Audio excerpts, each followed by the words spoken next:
Hello and welcome to TalentSprint. In this session of Polity, we shall discuss about the state executive, which consists of governor, chief minister and council of ministers. Like we have union executive. Who are those? President, prime minister and their council of ministers. So state also has executive. Who are those?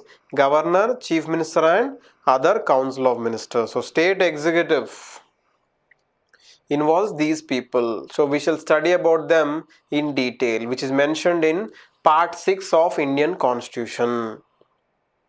So moving on to the first slide, that is governor of state.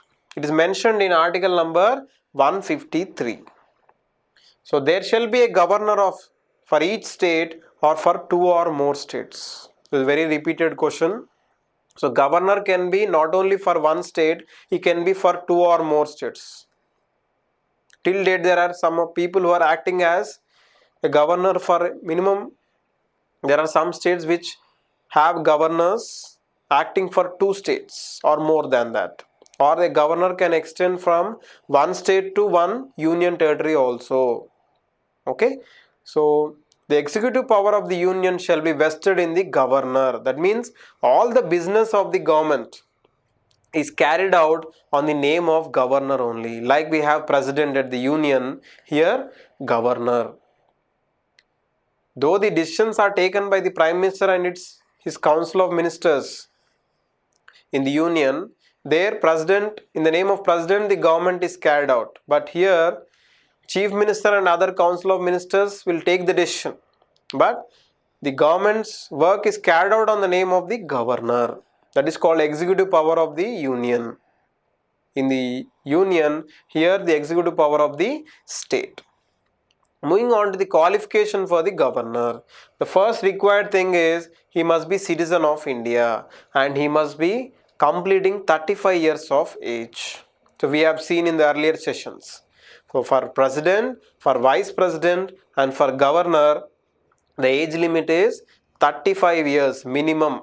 For Lok Sabha it is 25 years, for Rajya Sabha it is 30 years. When we compare, it will be very easy to study in the examination. Okay, and moving on to the appointment and removal.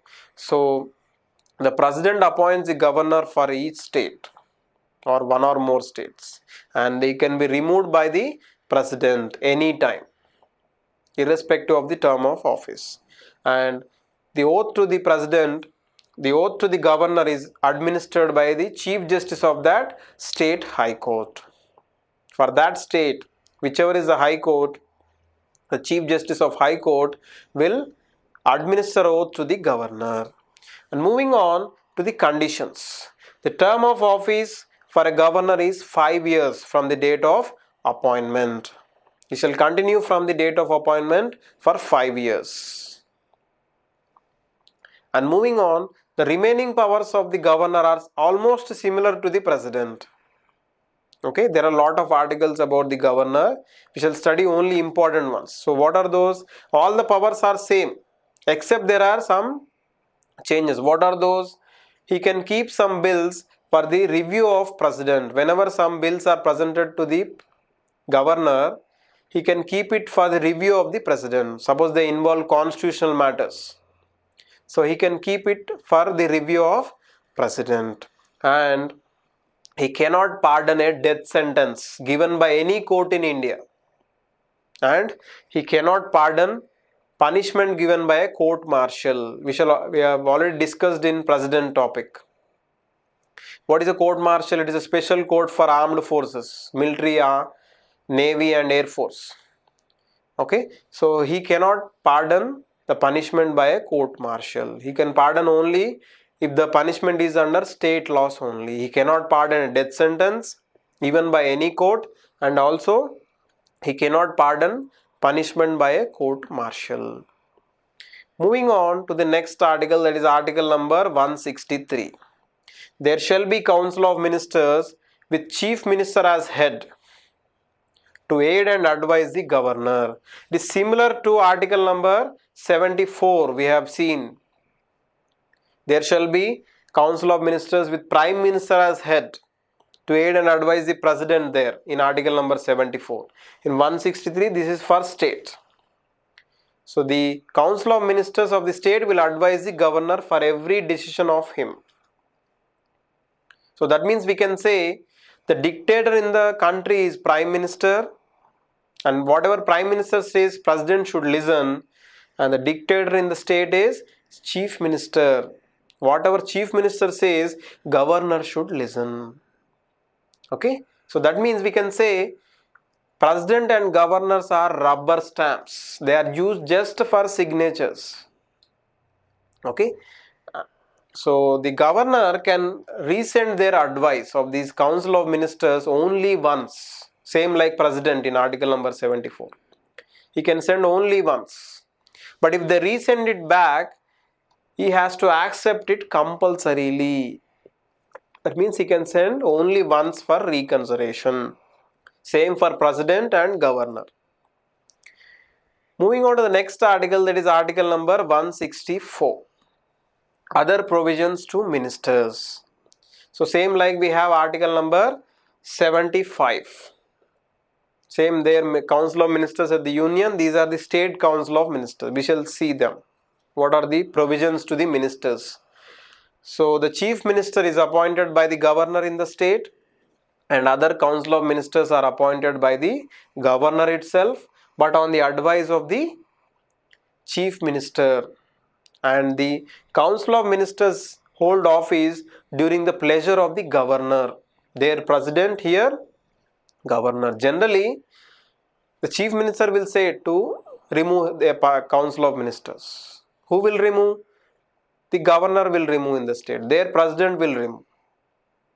But actual power will be in the chief minister. But namesake we have written, they shall hold office during the pleasure of the governor, because he appoints them, the council of ministers. The next provision is the council of ministers are collectively responsible to the legislative assembly of the state. There they are responsible to the Lok Sabha, because they are directly elected by the people. So the council of ministers in the state are responsible to the state legislative assembly, not council. Why means legislative assembly, MLAs are elected directly by the people. Collectively responsible means if one minister commits mistake, it is considered as mistake of all the ministers. Okay. Next is other provisions. The governor shall administer oath and affirmations and offices of secrecy, which is mentioned under third schedule. So for all these council of ministers, including chief minister, the oath will be taken for all these people or administered by the governor. Moving on to the next one. If a minister is not a member of any house,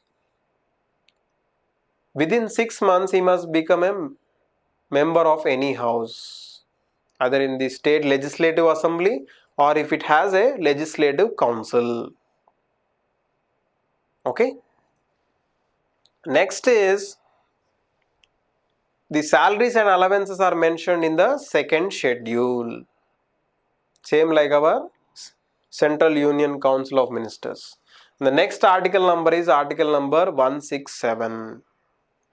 So duties of chief minister to furnish details to the governor. So it is a duty of the chief minister to furnish all the details, what laws I want to make, what bills I want to present in the assembly or council. Okay, so what are the functions I am doing as part of the head of the government in the state, all details must be furnished by the chief minister to the governor. Same like our prime minister submits to the president in article number 78. So this is all for this session. We shall meet in the next session. Thank you so much.